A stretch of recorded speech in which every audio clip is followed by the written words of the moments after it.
Olha, os exploradores sexuais sabem que eu percebo isso, eu já percebo isso há muito tempo, desde a minha mãe. Mas eles notaram que eu percebia com Luiz Carlos Pontes Melim. O Luiz Carlos Pontes Melim, ele imitava Dr. Jorge Roberto Silveira comigo. Eu fingia que não estava vendo, né?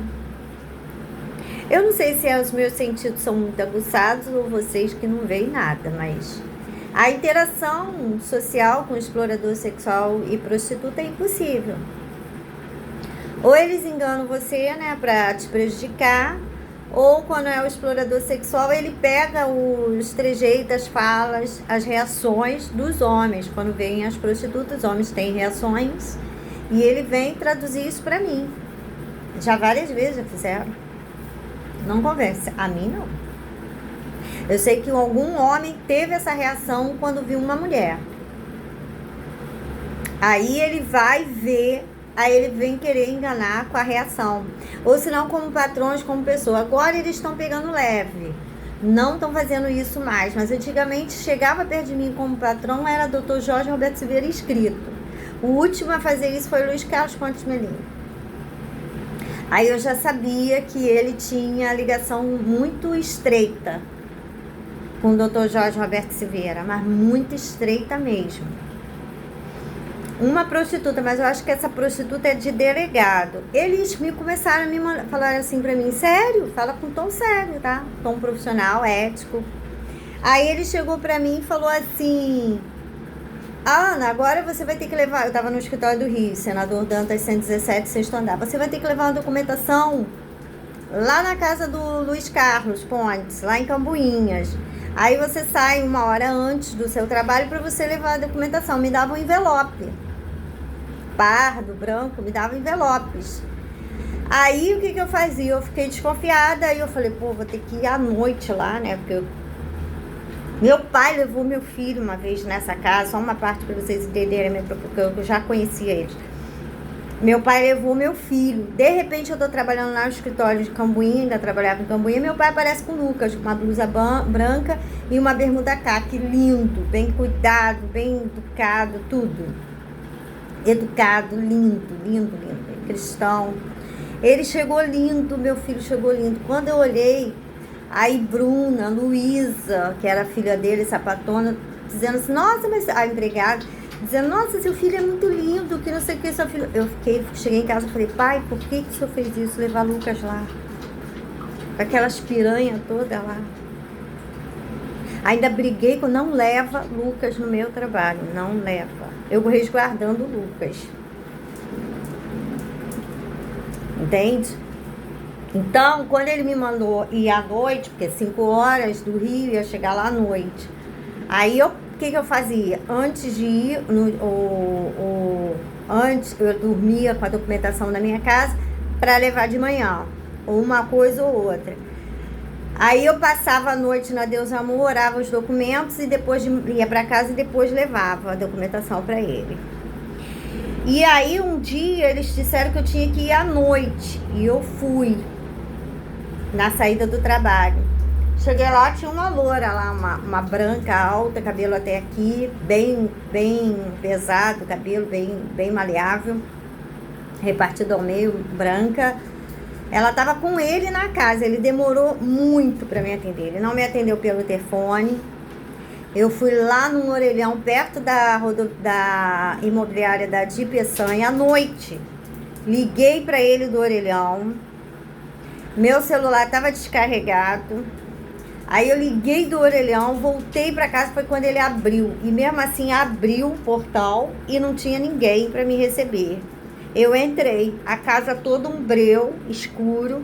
Eu já conhecia a casa bem, já tinha trabalhado ali, fiquei na varanda aguardando, chamando Luiz Carlos, Luiz Pontes, que a casa é um aclive, né? Aí tinha uma tomada assim no chão, assim na base do chão, né, a tomada. Eu botei ali para carregar à direita, olhando para a varanda, à direita tinha no chão uma tomada. Aí eu fui lá na tomada, liguei meu carregador. Aí quando tava carregando, ele apareceu. Eu falei, tô aqui carregando, eu vim trazer a documentação. Aí ele entra aqui, aí entrei. Quando eu vi, ela estava sentada na cozinha, loura, branca, mas era castanho, claro, mas branca, muito branca, esguia, sabe? Aí ela estava sentada na cozinha, eu cumprimentei ela.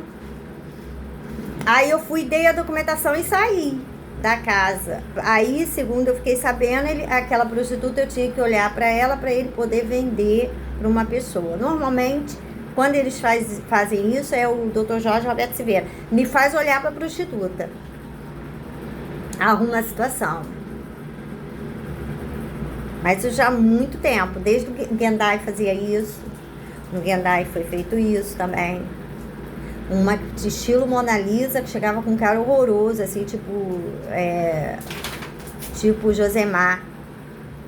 Aí, o que eu notava? Eles imitam as reações dos homens, que eles observam muitos homens, né? Na hora que estão lá vendendo prostituta, eles imitam a mesma reação.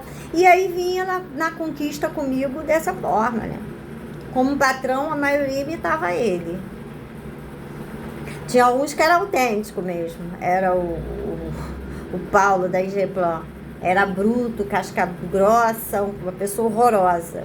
Ele estava conversando com uma pessoa, você pensa que ele está brigando. Você olha, nossa, é briga, é discussão? Não, ele tá conversando com um amigo. De tão grosso que era. Ele não imitava, não. Se imitou, não transpareceu. Mas normalmente você vê isso no explorador sexual. Ele age com isso, né? Com venda de prostituta, ele observa as reações dos homens. Aí quando eles querem se aproximar de uma mulher tradicional, eles imitam. Tem valor pra gente, nunca teve.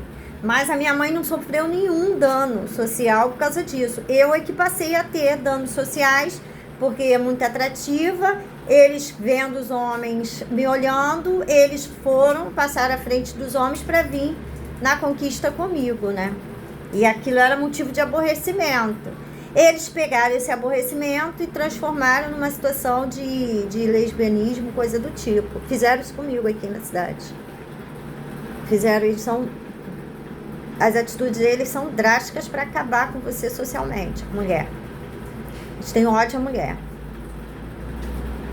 Ele é invertido sexual, sabe? Então eu com 18 anos eu ficava impressionada porque chega feliz, né? Estilo assim, otaviano, uns brancos assim, sabe? Aí chega contente como se gostasse de mulher, né? Aí eu ficava intrigada, falava assim, meu Deus, por que ele tá assim? Porque ele não gosta de mulher. Eu não sabia que ele era explorador sexual.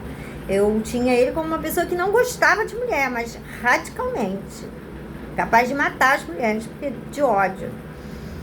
Eu falei, não gosto de mulher, por que ele tá desse jeito? E me atrapalhando, porque um homem vai me ver perto dele, ele vai sair dizendo que teve alguma coisa comigo e não teve. Eu já, na época, já tinha essa compreensão.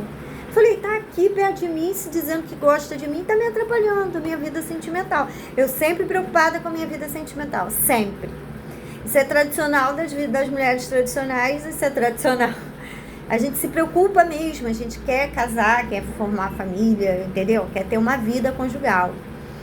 E aí eu falei, esse cara tá me atrapalhando, porque ele se aproxima de mim, dando a entender até que tem alguma coisa comigo, né? Então aquilo me aborrecia, porque estava me atrapalhando naquilo que eu queria, que era um homem tradicional. Então a imposição deles perto de mim era para isso, para os homens verem. E ele dizer que tinha alguma coisa comigo, e se posar de homem. Não é. Ele é invertido. O sexo com ele é muito difícil. Só prostituta mesmo, para ter sexo com eles. Eu não me atrevo, não. Nem chego perto. Porque com um homem tradicional não tem problema, nunca tive. Eles é que me detectavam. Eu nem detecto eles é que me detectavam na cidade. É porque houve sabotagem de tudo, poderia ter namorado alguns deles, sim, sem problema. Todos bonitos, lindos. Mas na época, sim, agora não. Mas eu tô bem focada no que eu quero, entendeu? E não quero nada frívolo, namoro, nada, assim, ou vamos para uma relação mais estável, ou não, nada feito, entendeu? Eu não sei se eu tô exatamente assim, não gosto nem de falar, porque dá margem pro cafetão ficar arrumando situação, porque eu falo aqui, ele arruma situação pra mim, pra ver se eu penso assim mesmo, o que eu penso, e às vezes até apoiado pelos homens da cidade, e eu não gosto disso, então eu não gosto muito de falar. Mas, assim, os homens que me detectaram na cidade. Então, a gente não tem problema. Eu não tenho problema com os homens, nenhum. O grande problema é que eles começaram a afastar os homens de mim e eles se apresentavam. O Luiz Carlos Pontes Melim era Jorge Roberto Silveira escrito, falando comigo. Mesma coisa. Eu deixei ele acreditar que estava me enganando, deixei. Entendeu? Mas depois eu publiquei e eles pararam de fazer isso comigo para eu não identificar. Mas eles todos imitam o Jorge Roberto Silveira, como patrão, e às vezes até em conquista. Imita, igualzinho. Não tem personalidade, né? Ou até tem a personalidade. Tem, mas não gosta de exibir ela publicamente. Exibe nos momentos que eles estão em quadrilha. É horrível. Então eu nunca tive problema. Eu sempre rejeitei essa gente, sempre. Para amizade, prostituta. Relação afetiva, cafetão. Eu tenho meu foco. Eu tenho as pessoas que eu me sinto bem. E eles eu não me sinto bem. Mas eu não podia imaginar que eles iam jogar para esse lado, né? Como as prostitutas aceitam eles, né? Sexualmente, tem que aceitar. Mas não é meu caso, né? E aí levou para esse lado de que eu não gosto de homem. Como se eles fossem homens. Ou como se eles fossem homens